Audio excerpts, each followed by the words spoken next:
Leo na somo ambalo ni fupi lakini ni la kwetu kabisa. Katika kitabu cha Wakorinto wa kwanza sura ya 14, naomba tusome. Hilo ndio andiko letu la msingi. Wakorinto wa kwanza sura ile ya 14, nitasoma mstari wa 38. Amen. Wakorinto wa kwanza sura ile ya 14, alafu nitasoma mstari ule wa 38. Biblia inasema,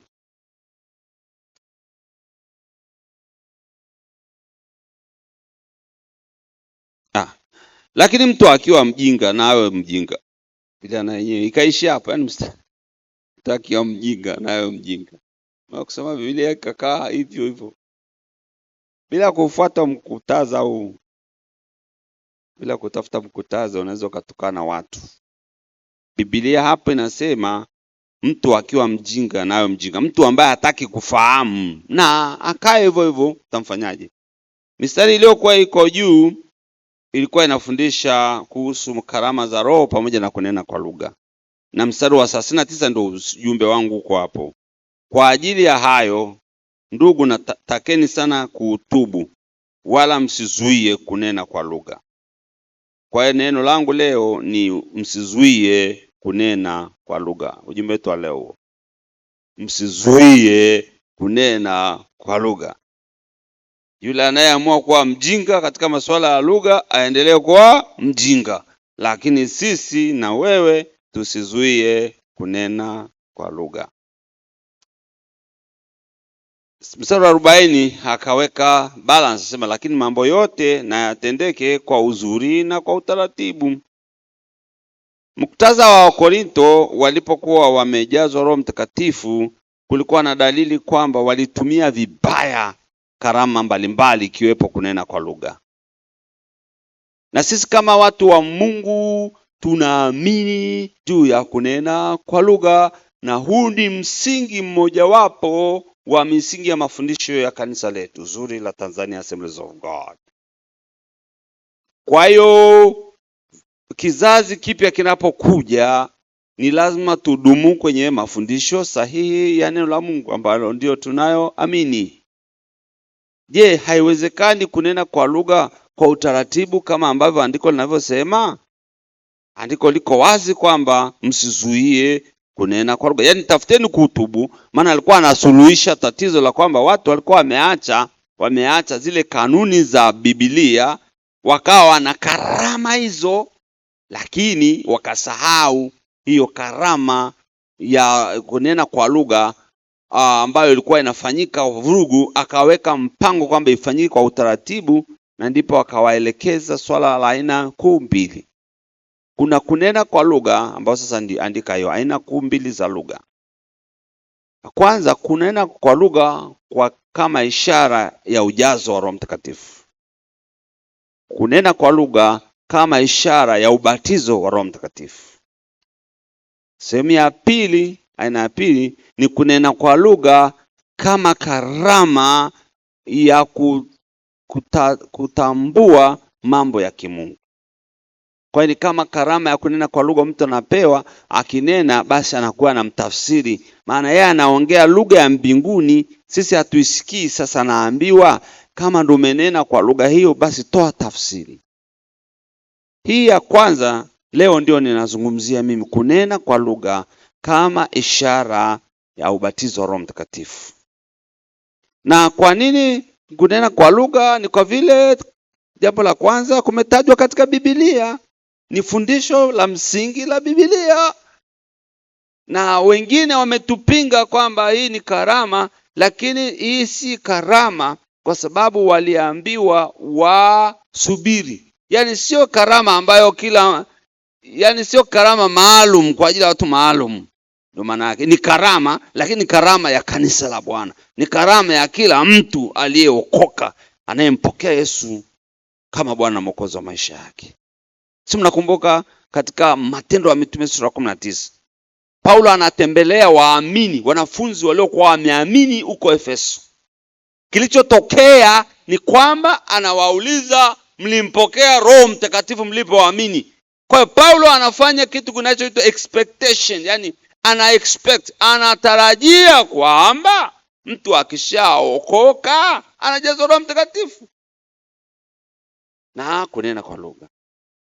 Sasa angalia Petro ambayo tulijifunza kwenye Sunday School siku chache zilizopita, alipotumwa na Mungu kwenda kwa Kornelio, akahubiri, akahutubu, akaelezea juu ya hekima ya Mungu, lakini ili kilichotokea nini? Watu mioyo yao ikafunguka, wakaanza kunena kwa lugha hata kabla Petro hajamaliza mahubiri.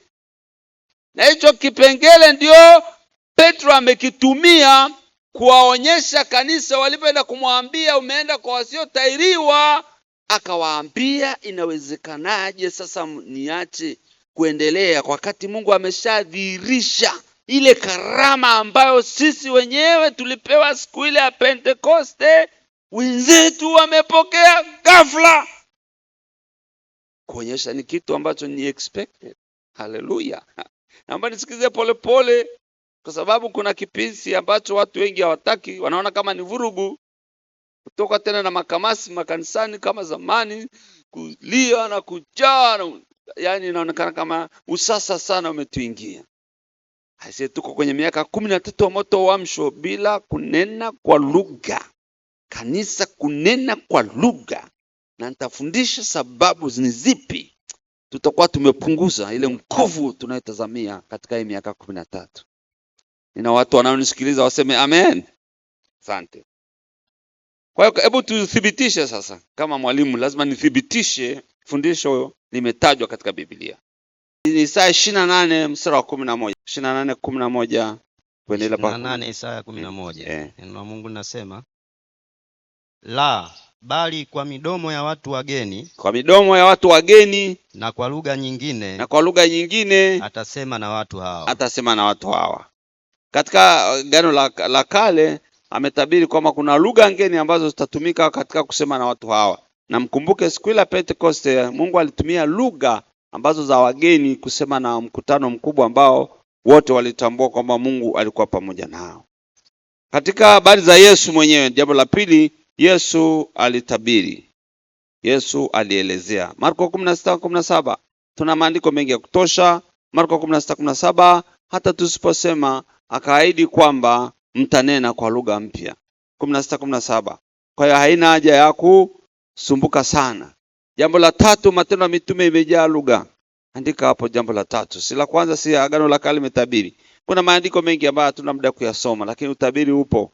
Hata Joeli mwenyewe ametabiri kwamba siku za mwisho watavikwa watu wenye mwili. Joeli sura ya 2. Kwa hiyo yote hayo yanaonyesha tupo sawa. Yesu alielezea kuwa watanena kwa lugha. Nipo na watu wa Mungu ndani. Sema amina. Yes. Haya, Matendo ya Mitume imejaa lugha. Andika imejaa lugha, kunena kwa lugha kwa wingi tu. Maana wanasema kitabu cha Matendo ya Mitume ni ya historia. Nikwambie kitabu cha Matendo ya Mitume ni historia sawa, lakini angalia jinsi mwandishi anaitwa Luka. Wanatheolojia wengi wanaamini Luka hakuwa anaandika tu historia, alikuwa amechagua theme ya pneumatology. Pneumatology ni elimu ya Roho Mtakatifu, kuelezea tangu anapokuja mpaka mdhihirisho, na akagawanya mara mbili. Sura ya kwanza mpaka 12 anaelezewa pneumatology kumpitia Petro na timu ya watu wengine. Sura ya 13 ni kumuelezea Paulo pneumatology yake mpaka naishia sura ya ngapi? Sura ya 28. Akaelezea juu ya Roho Mtakatifu anavyotenda kazi. Ni historia, lakini anadhihirisha zile nguvu zinazofanya kazi. Kwa hiyo ana sura ya kwanza tu wakamtapokea nguvu, wakawa pale wakiomba. Sura ya pili wakajazwa Roho Mtakatifu, wote wakanena kwa lugha, na mama yake Yesu na alikuwepo kwenye wajazwaji. Sema amina. Sura ya tatu anatangaza kwamba kwa kila atakayeamini maneno yenu. Sura ya 3 mpaka sura ya 4. Sura ya 5 ni madhihirisho na matendo ya Roho Mtakatifu, na wakaomba kwa bidii. Sura ya ukija sura ya 6, sifa moja hapo ya shemasi, anatakiwa awe ni mtu aliyejaa Roho. Sura ya 7 hiyo anazungumzwa nani? Stefano mwenyewe Biblia inasema akiwa amejaa Roho. Haleluya. Sura ya 8 Filipo mwenyewe anaenda Samaria na maandiko yanasema akiwa amejaa Roho, na matendo yaliyotendeka Samaria ni ya kutisha, watu wakaponywa kwa sababu kuna nguvu iliyokuwa ya kawaida. Pneumatology inaendelea. Sura ya 9 Paulo mwenyewe anaonyeshwa anaokoka sawa, akienda Dameski sawa, lakini Anania anambandika mikono, anamuombea Roho Mtakatifu. Soma uone kwamba sio historical facts, ni pneumatology in action. Ni Roho Mtakatifu anafundishwa katika Matendo ya Mitume mpaka mwisho. Sura ya 10 pamoja na sadaka imeongelewa, pamoja na maelekezo mengine yameelezwa, lakini Kornelio mwishoni anaonyeshwa kama anajaa Roho. Sura ya 11 mitume anaingia wapi? Anaingia huko kwa Galatia na makanisa mengine. Na sura ya 13 fuatilia jinsi ambavyo watu walijazwa Roho Mtakatifu. Hata nawaambia wa Galatia, je, mlianza katika mambo ya mwili au kwa njia ya Roho? Haleluya. Sura ya 12 wewe tena kanisa liliomba kwa bidii mpaka Petro akatoka, na walikuwa wamejazwa katika mazingira hayo. Sura ya 12 imerudi, lakini ukienda 15, 16 yaise hapo niambie kitabu cha Matendo ya Mitume ni historical books. Kwa hiyo hatujengi fundisho. Wanasema hivi, hatujengi fundisho juu ya historia. Historia ni ushuhuda. Tunakubali, lakini ukiangalia sasa, tukishamaliza hapo, si tunaingia kwenye nyaraka zingine ili zitujengee fundisho. Basi tuache kitabu cha Matendo ya Mitume, wakati Matendo ya Mitume ni connection na vitabu vya nyaraka. Kwa hiyo ukianza tu kusoma kitabu cha Wakorintho wenyewe ndio full kunena kwa lugha. Tena ikapaka mtu anatamba, mimi nanena kwa lugha kuliko ninyi wote. Endelea kusoma maandiko mengine kama kina Yuda anasema mjazwe katika Roho. Katika Efeso anasema mtembee katika Roho. Yaani Roho Mtakatifu aisee, ndio maana sisi tunaitwa Pentecoste. Pentecoste ni kukumbuka lile lilotokea siku ya Pentecoste. Kuna mtu amepata kitu hapo? Au nimeongea tu pop. Umeelewa kwamba nazungumzia point. Kwa Matendo ya Mitume is full of the acts of speaking with other tongues. Matendo ya Mitume sura ya 2 mstari wa 4. Somea, asante sana. Matendo ya Mitume sura ya 2 mstari wa 4. Neno la Mungu linasema, sura ya 2 mstari wa 4, akakusanya wakuu wa makuhani. Matendo ya Mitume 2:4. Asante sana. Mitume sura ya 2 mstari wa 4, neno la Mungu linasema, wote wakajazwa Roho Mtakatifu, wakaanza kusema kwa lugha nyingine kama Roho alivyowajalia kutamka. Asante. Mstari wa 8. Mstari wa 8, neno la Mungu linasema, imekuwaje basi sisi kusikia kila mtu lugha yetu tuliyozaliwa nayo? Kwa lugha zilikuwepo za wanadamu. Sura ya 10 mstari wa 44. Andika 10:44. Nyie vijana wa jinzi, andikeni haya manotes miyapate, mpokee imani. Cheni kuchanganya mambo tu ya upande mmoja. Changanyeni na huku tunawaambia. Usije hapa unaangalia watu wanalia na machozi watu hata wewe vijana unahusika na unatakiwa ujae Roho na utaona faida yake. Asante sana. Sura ya 2, sura ya 10 mstari wa 44. Neno la Mungu linasema, Petro alipokuwa akisema maneno hayo, Roho Mtakatifu akawashukia wote waliosikia lile neno. Alafu na wale waliotahiriwa walioamini wakashangaa. Watu wote waliokuwa pamoja na Petro walikuwa pamoja na Petro kwa sababu mataifa nao wamemwagiwa kipawa cha Roho Mtakatifu. Endelea. Kwa maana waliwasikia wakisema kwa lugha. Kwa maana wamewasikia wakisema kwa lugha. Haya ni mataifa hawa, sio Wayahudi tena. Na kumwadhimisha Mungu. Ndipo Petro akajibu, ni nani awezaye kuzuia maji hawa wasibatizwe, watu waliopokea Roho Mtakatifu? Kwa sababu Roho Mtakatifu alikuwa anathibitishwa sasa kwamba hapa Mungu ameshaingia. Asante sana. Katika nyaraka za Paulo anasema katika Wakorintho wa kwanza sura 14:18, maandiko yanaonyesha kwamba Paulo ni mnenaji wa lugha kuliko wote. Andika hiyo pia ikupe nguvu. Alafu nyaraka za Paulo katika kitabu cha Wakorintho wa kwanza sura 14 tuliyosoma inashughulika na inashughulika na Roho Mtakatifu na swala la kunena kwa lugha. Lakini mwisho anaishia nasema, ndugu zangu, takeni sana karama za kuhutubu, wala msizuie kunena kwa lugha. Kwa hiyo Paulo anaongea mambo yote, lakini kama anaishia ngonjera yake, lakini msimzuie. Kwa nini sisi TAG au kanisa au wewe unayesikiza ujumbe wa leo, kwa nini wewe unazuia usinene kwa lugha? Kwa ni vizuri uwe na tamaa na kiu, kwa sababu ni kitu kiko ndani ya maandiko. Sasa kuna sababu na faida za kunena kwa lugha. Na kabla hatujaongea sababu,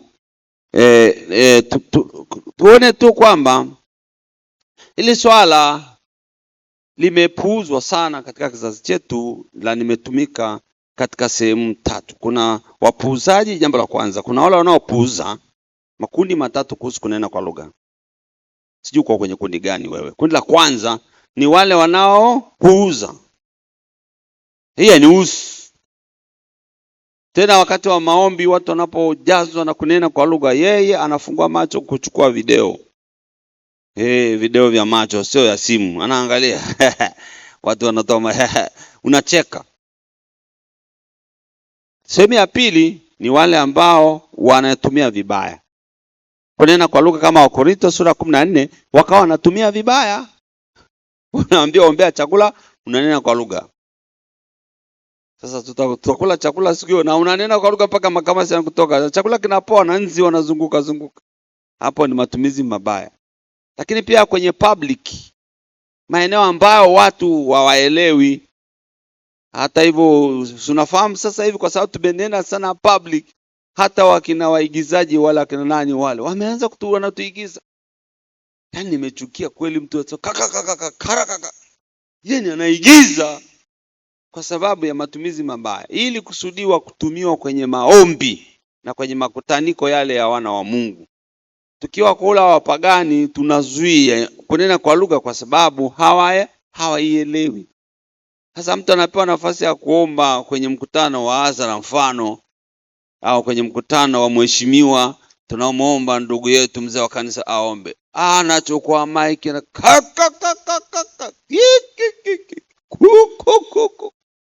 watu wanaangalia mpaka wanafungua macho, maana si hawaelewi. Na ndio Paulo amesaisha, anasema ya kwamba kama ukinena kwa lugha mbele ya watu na watu hawaelewi unachozungumza, si unanielewa? Kwa balance kawekwa. Kwa hiyo kuna maeneo hata ninyi tukipata nafasi ya kuhudumu kwenye radio, hata kunena lugha kwenye radio, una wasikilizaji wengi wanakusikiliza, unakuta unanena kwa lugha ambayo sasa hata yule mtu mwingine anafunga radio kwa sababu haelewi. Mkutano ambao unatakiwa lugha inenwe ni maeneo ambayo watu wanaelewa, na hii ni mambo ya binafsi zaidi kuliko ya watu, kuliko ya show, yani kujionyesha. Hiyo ni sawa, lakini uwe na kwenye maeneo ambayo sio public. Wangapi wananielewa ninachoongea? Kunena kwa lugha pana utaratibu. Ndio wanasema hatuwezi kunena kwa lugha kwa utaratibu kama Paulo anavyosema. Kwa hiyo lakini wengine pia wanaitumia kama ishara ya kujionyesha wako kiroho sana. Kuna baadhi ya wanenaji ambao wananena lakini ni wenye dhambi kwa kabisa.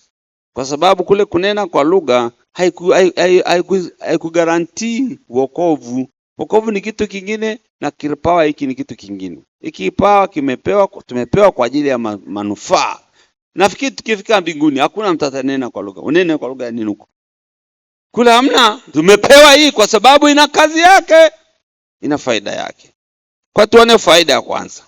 Faida ya kwanza, andika haraka. Ni ishara ya kuwa Kristo yupo ndani mwako. Ni ishara ya kwanza kuonyesha kwamba jamani, mwenzetu kwa kunena kwa lugha huku Kristo yuko ndani mwangu. Sio lazima kwamba ukinena kwa lugha ndio umeokoka sana, lakini ni ishara inayotuonyesha kwamba jamani, mwenzetu huyu amepokea kile Yesu aliyosema, mtanena, na ishara zitafuatana nao waaminio, ni pamoja na kunena, kumetajwa kwenye Marko 16 mstari wa 17. Nafikiri wote tumeelewa hicho kipengele. Kwa hiyo nikinena kwa lugha mjue kwamba mimi pia ni ishara ya Upentekoste, ni ishara ya kuelewa kwamba hili swala liko ndani ya maandiko. Jambo la pili, Faida ya pili ni dhihirisho la nje kwa umejazwa Roho Mtakatifu. Asante sana kwa waandishi. Ni dhihirisho la nje kwa umejazwa Roho Mtakatifu. Ni thibitisho la kutimiza ahadi ile ya Joeli sura ya 2 mstari wa 28. Joeli sura ya 2:28 inaonyesha kwamba siku za mwisho watu watajazwa Roho Mtakatifu. Asante sana. Tuko pamoja mpaka hapo? Jambo la tatu, nimesemaje hilo la kwanza? Ni dhihirisho la nje kwa umejazwa Roho Mtakatifu. Au ni thibitisho la kutimizwa kwa agano kwa andiko lile la Joeli 2:28. Ni ishara ya nje ya ubatizo wa Roho Mtakatifu. Yaani tunaona kabisa kwa mwenzetu wamejazwa Roho Mtakatifu. Ngoja niwape ushuhuda wa zama zile za kwetu. Sisi tulikuwa wachache. Kikuta kanisa tulilokuwa tukifika 10, 20. Hilo kanisa ni kubwa. Kuna baadhi ya makanisa yalikuwa 100. Lakini kazi ya mashemasi ni kuzurunguka na masikio kuangalia nani kajazwa, nani hajajazwa wakati wa ibada. Yaani hata kwenye kutunga taratibu zetu za kumtambulisha mshirika mpya imewekwa kanuni kwamba je, amejazwa Roho Mtakatifu? Je, anatoa fungu la 10? Je, ni mwaminifu? Tunawekewa tiki. Yaani kujazwa Roho Mtakatifu ilikuwa ni ishara. Niulize hapa, kweli tunaweza tukajua hapa sasa hivi kwamba kina nani wamejazwa na kunena kwa lugha humu ndani na tukawa na listi ya watu? Hata hivyo sasa ukifungua mtandao wa kanisa inadai wangapi wamejazwa Roho Mtakatifu mwaka huu. Tunaweza tukawa na idadi hiyo. Ni kwa sababu ni kitu ambacho kinatakiwa kuonyesha ni dhihirisho la nje kwamba watu wamejazwa Roho Mtakatifu. Jambo la tatu, nina watu wananisikiliza humu ndani, ni bubujiko la rohoni. Ni faida kubwa, ni kutupa bubujiko ambalo halitolewi na mtu yeyote. Burudani. Asante sana. Ni burudani. Katika Yohana 7:37. Ni pale alipoita alisema mtu yote mwenye kiu naje kwangu anywe, maana mito ya maji tabubujika ndani mwake. Nasoma Yohana 7:37. Wapendwa, hii ni kitu kizuri ambacho ninahisi kila mtu anatamani, kwa sababu watu wananunua TV, watu wananunua music instruments ili tu wabubujike, waburudike. Ukitaka kuburudika kwa kweli, hebu nena kwa lugha uone. Hakuna mtu aliyeoga, aliyebubujika katika roho akatoka akiwa amechoka. Anatoka akiwa ameng'aa, mwenye matumaini, mwenye kuona mbele, na uwezo wa Mungu unakuwa juu yake zaidi, kwa sababu hii kiu inaondolewa kweli kwa ujazo Roho Mtakatifu. Jambo la 4, kusema moja kwa moja na Mungu. Kunena kwa lugha unasema na moja kwa moja na Mungu. Korintho wa kwanza sura ya 14 mstari wa 2. Yaani hakuna anayesikia unachomwambia Mungu, ni yeye peke yake, ni nyewe wawili. Asante sana kwa andiko hilo tulisome. Korintho wa kwanza sura ya 14 mstari wa 2 inasema faida hii ni kubwa sana. Kusema na Mungu moja kwa moja. Naongea na Baba peke. Raha yake hata wewe mwenyewe hujui unasema nini. Ila raha ni kwamba yale unayoomba ambao hujui unashangaa yanatokea. Ndio maana tunaponena kwa lugha tunasema na Mungu, na baadaye tutaona faida nyingine katika kipengele kinachofuata ambayo itatuelekeza. Yaani hakuna anayesikia unachoomba ile Mungu peke yake. Korintho wa kwanza sura ya 14 mstari wa 2. Haleluya. Neno la Mungu linasema, maana yeye anenaye kwa lugha hasemi na watu, bali husema na Mungu. Anasema na Mungu. Maana hakuna asikiaye, anena mambo ya siri katika roho. Hata Ibilisi mwenyewe asikii. Haleluya. Niacheni. Nyewe wenzangu, nyewe ambao mna madigrii na wasomi wa jinsia, endeleeni. Lakini mimi nataka bubujiko, niacheni. Na waacheni akina mama leo hawapo, na wafahamu baadhi ambao ukiwapa ruhusa wanabubujika. Sasa wewe endelea tu kukaa kisomi na kisiasa na kidini. tuwaachie watu ambao wameamua mioyoni mwao kububujika kusema na Mungu. Mimi sijui nasema nini, lakini Mungu anajua ninachoongea, maana lugha ameleta yeye. Na ndio maana tunatamani, tuna kiu, kila mtu ajazwe, kila mtu anene kwa lugha, kwa sababu ile nafasi ya kutumia akili yako mwenyewe kusema na Mungu inakufa. Mungu anapata nafasi sasa kutumia wewe kusema naye, maana yeye ni sovereign, ni Mungu anajua yote, anajua nini kilicho mbele yako, wewe hujui. Halafu unadharau kitu ambacho kiko ndani ya maandiko. Bora niwafundishe, nyewe wenyewe muamue. Wewe mwenyewe unanisikiliza, amua kutamani, kuwa na njaa, kuwa na keo, ujazwe Roho, nene kwa lugha. Na ukinena kwa lugha unasema na Mungu moja kwa moja. Jambo la 5, nina watu wananisikiliza huko ndani. Kusema moja kwa moja na Mungu, lakini pia unasema maneno ya siri. Mungu ana maneno mystery, yani mafumbo. Mstari wa 2 amesema hakuna mtu anayesikia. Mstari wa 2, endelea mazia hapo. Neno la Mungu na B, maana hakuna asikiaye. Hakuna asikiaye. Kwa ni mystery. Kwa hiyo jambo la 5 ni kusema na Mungu mafumbo, mambo siyojua. Nani aliyekuambia lugha ile ya mbinguni ilivyotamkwa? Mene tegeli peres. Mene tegeli peres. Mene tegeli peres. Ina tafsiri kali kwamba ufalme wako umepimwa. Unajua wasomaji wa Daniel wanaelewa, ni kwa kuwa ni lugha ya mbinguni. Paulo anasema nijaposema kwa lugha za malaika. Kwa hiyo kuna lugha za malaika na alafu kuna lugha za wanadamu. Hata hapa duniani kuna lugha za wanadamu wametengeneza, wanajeshi wana lugha zao za kuwasiliana ambao utajua na nini, lakini na sisi watu wa kiroho, majeshi ya Mungu, tuna lugha yetu ya kusema na Baba ambaye hauwezi mchawi kunisikia, hauwezi mtu mwingine kunisikia, kwa sababu unapoomba Bwana nipatie mtu atakayenifaa katika maisha yangu, shetani amesikia hajasikia, anasikia hapo. Kwa hiyo anaenda kumtegesha mtu atakayekuja kuangusha dada nani. Akija hapa na kutegesha unadondoka, shetani ameshinda. Lakini siku unaomba sasa kumbe hata ajui, anaomba kama nafyeka lile pepo lombele, nilalikunja kunja, nalivunja vunja, linavunja vunja. Afu baada ya kuvunjwa vunjwa ndio sasa Roho anakuombea huyu anayekufaa. Kwa hiyo ni muhimu sana tujue kwamba kunena kwa lugha ni muhimu. Jambo la 6 ni kujijenga nafsi yako au kujijenga kiroho. Iko ndani ya maandiko. Sura ya 14 mstari wa 4. Asante msomaji wangu. Ni kujijenga nafsi yako au kujijenga kiroho. Yeye anenaye kwa lugha ujijenga nafsi yake, bali autubuye ulijenga kanisa. Haya, mimi na yeye utubu, sijijengi hapa peke yangu na utubia. Lakini Wakorintho wa kwanza sura ya 14 mstari wa 4 anaonyesha kwamba kuna kule kujijenga kiroho. Unajijenga. Na wajua wachache wanaonena kwa lugha hizi, hata majaribu yakiwajia huwa wana nguvu nyingi za kushinda. Sisemi kunena kwa ndio principle ya kwanza ushindi wa majaribu, hapana, lakini ni sehemu. Kwa nini msikubaliane na mimi kwamba wewe kaka nani dada nani unahitaji kujaza Roho Mtakatifu nene kwa lugha? Ili unaponena kwa lugha unajijenga wewe kiroho chako. Kwani unataka kujijenga maisha yako roho? Si unataka? Ni njia ndio hii. Ni namba 7.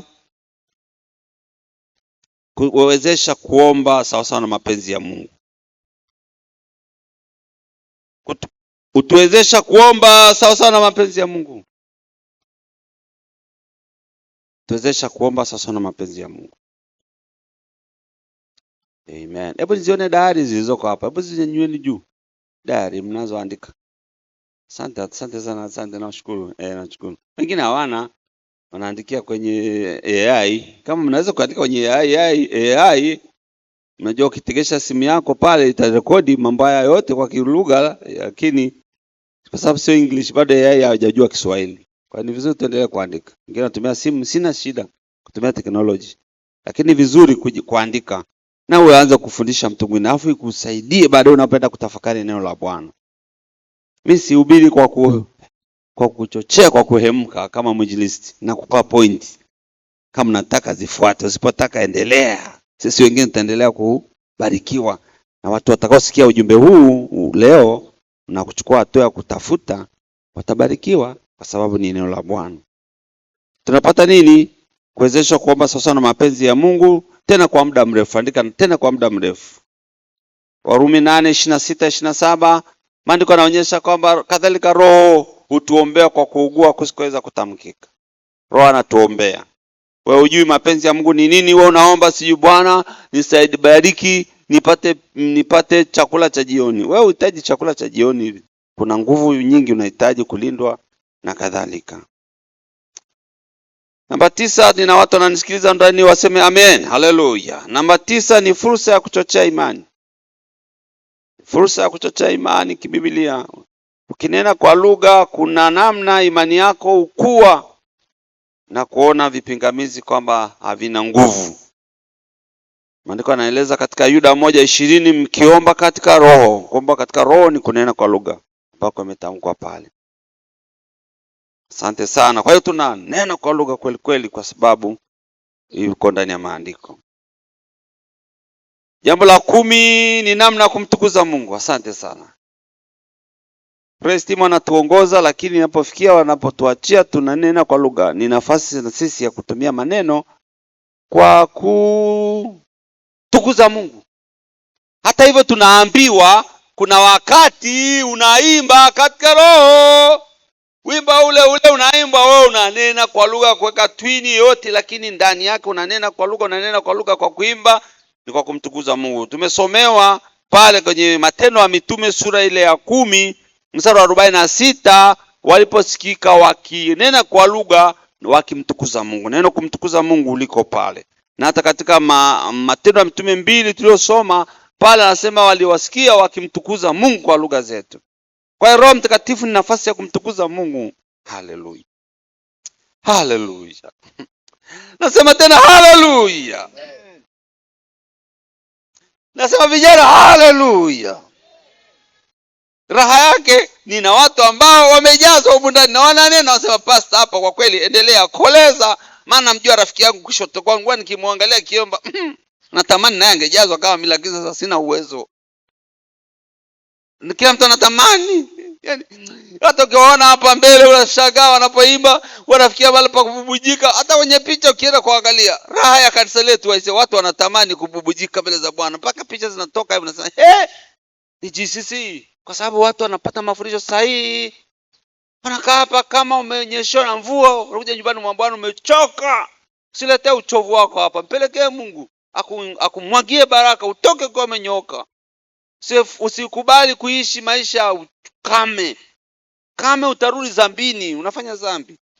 Kwa hiyo ni fursa ya kuchochea imani. Yaani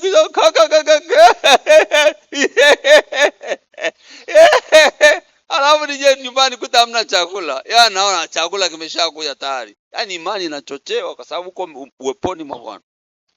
Ninyi mlioimba uweponi mwako ni pamoja na lugha.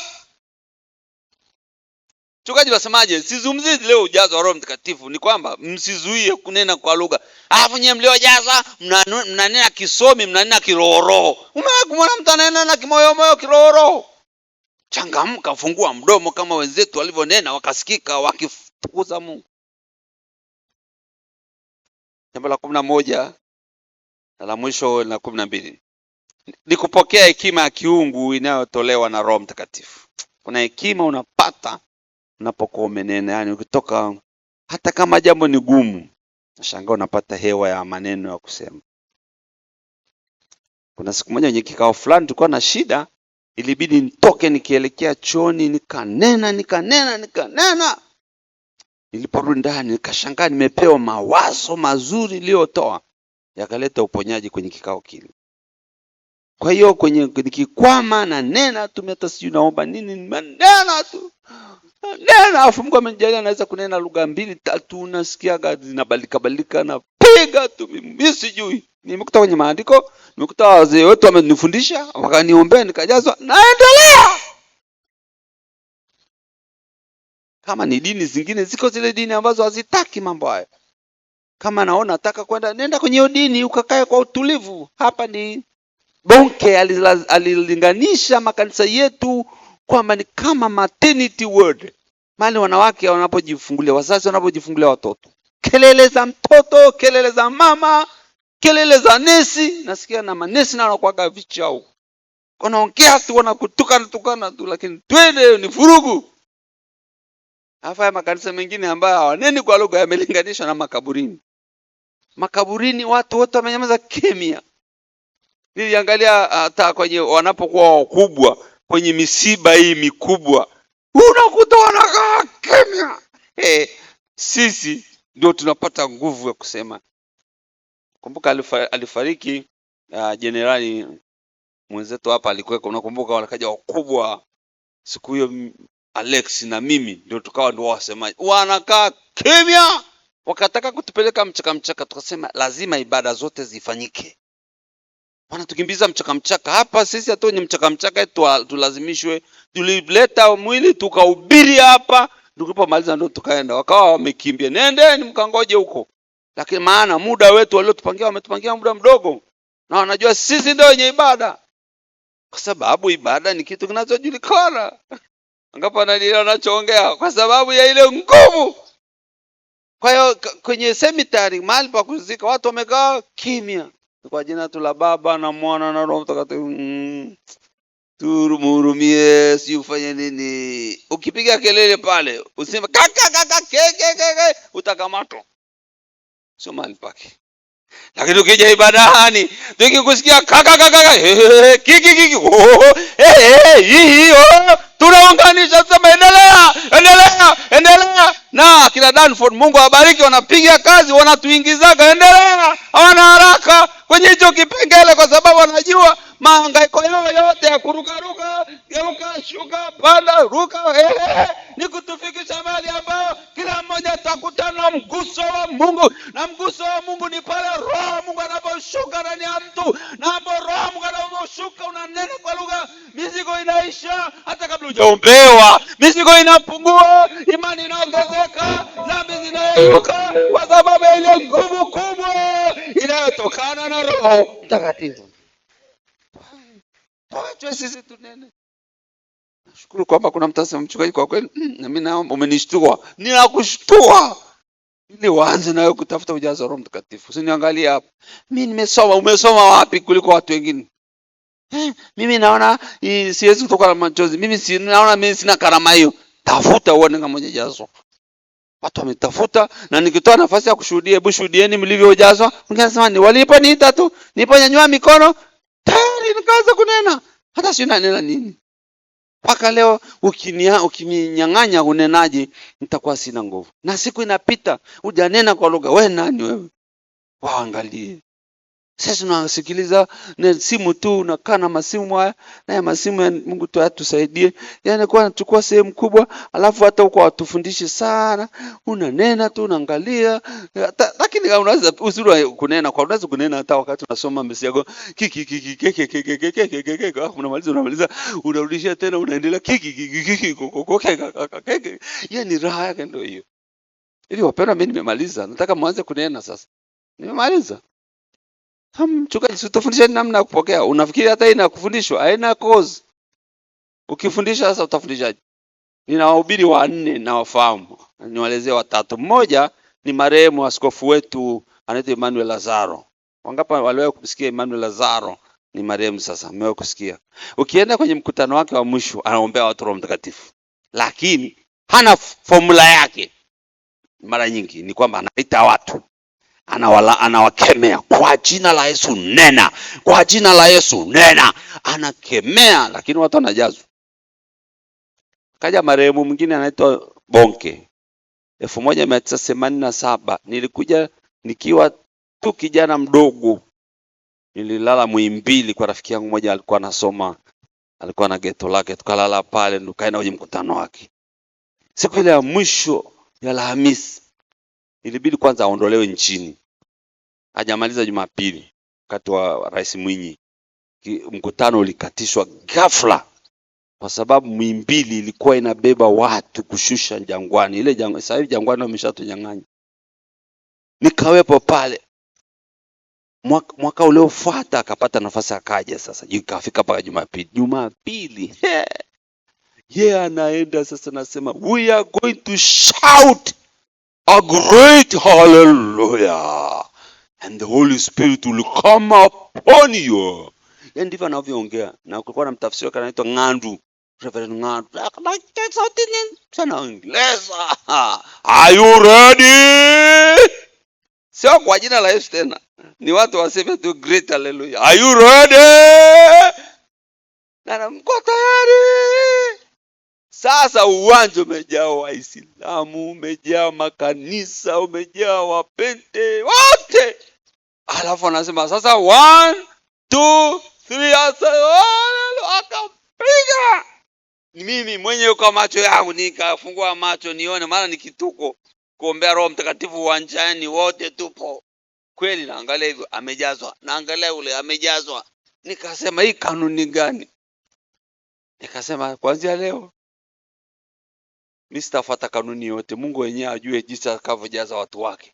Nikaenda kwenye kanisa langu mwanzoni. Sasa sisi tulikuwa tunaambia ukija hapa mbele ukiombewa usiombe tena, kwa sababu hii ni ahadi yako. Ahadi hatuombi. Tunafanyaje? Mshukuru tu Yesu. Kwa hiyo tunaingia jinsi Mungu anavyojaza. Wakapata kwa wamesikia hiyo. Tukifika tu basi asante.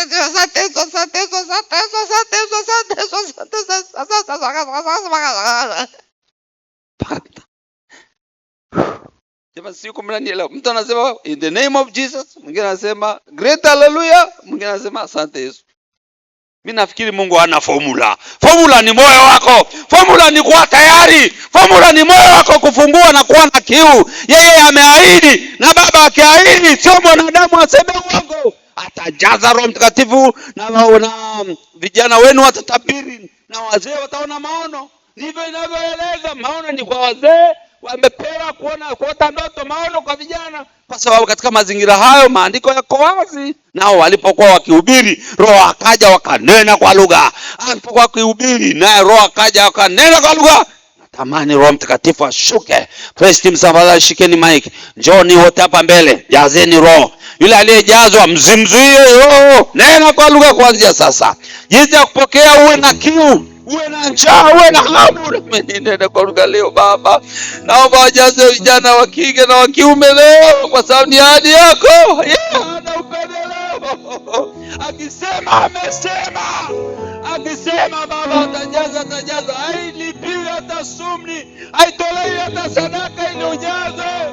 Moyo wako takasika, kwa sababu kunena kwa lugha pana faida. Roho Mtakatifu akishakuwepo, hata dhambi zingine zinaondoka. Ile hali ya uchovu na kukosa matumaini inaondoka.